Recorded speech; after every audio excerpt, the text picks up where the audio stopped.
Sylvie's wish. Faersylvie overwhelmed. The big cats journeyed onwards to their destiny. As the trees they were looking for were more mysterious and hidden deep in the forest.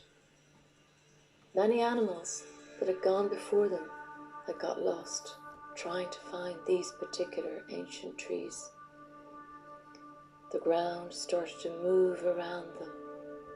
The earth, soils, and tree roots seemed to rise slowly. They all suddenly felt a great warmth of love and strength encircle each of them. The grass and forest floor soils twisted and turned to form the beautiful and enormous Green Lady of the forest. Faersylvie was quite overwhelmed by her encounter again with the Green Lady. The experience seemed to send the fairy girl into a temporary state of bewilderment.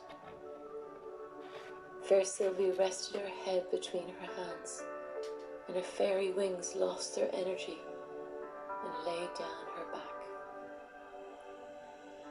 The two magical butterflies, Art and Arctia, flew in mystical circles around the weak fairy girl.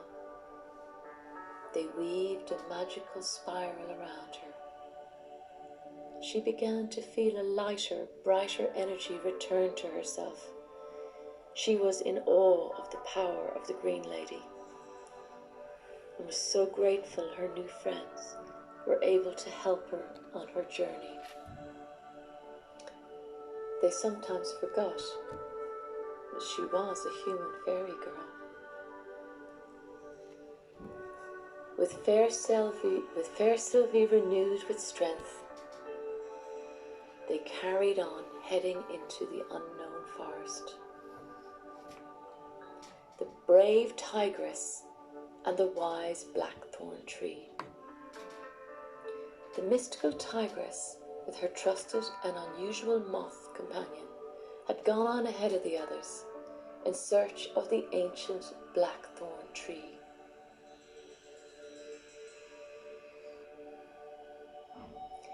It was a tree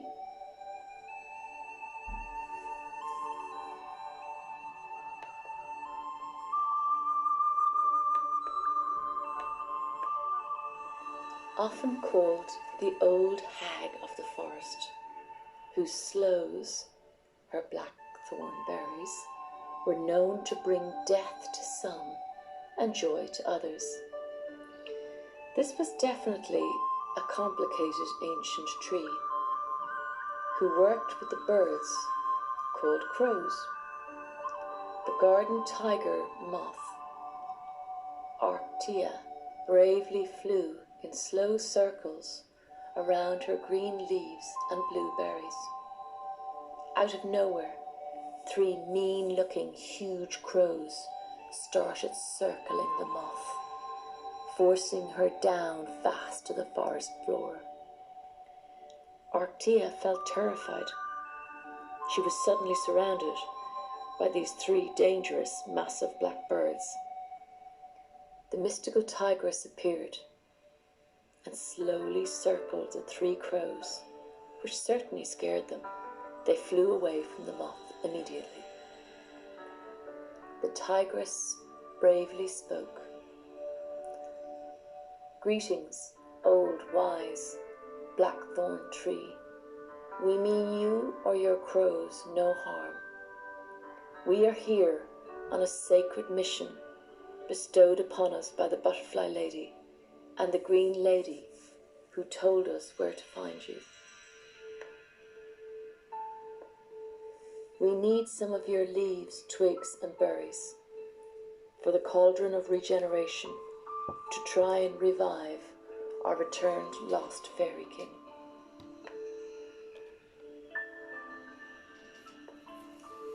The Butterfly Lady's Cauldron of Regeneration.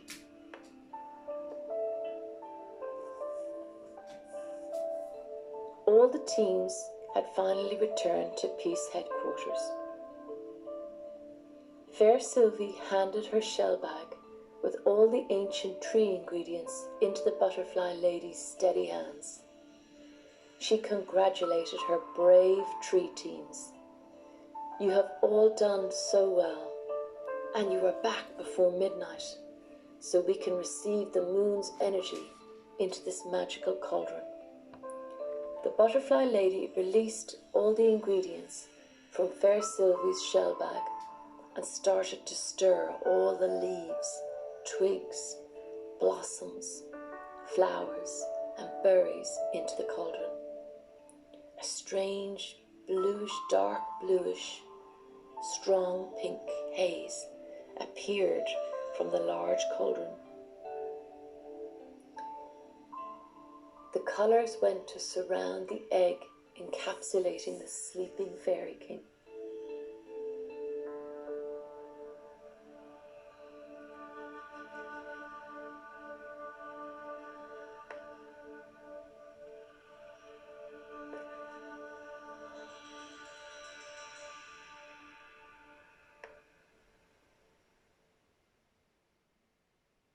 The butterfly lady made her final announcement to her private group. Now, we must all leave. No one may enter until this cycle is complete. Let nature do as it is intended and meant for our future fairy king. Under strict fairy law, no one may enter these healing chambers during this transformation unless it is me or the butterfly queen. Make this understood across the land. If the fairy king is to return as an honest leprechaun king, if not, he will certainly die and be lost forever.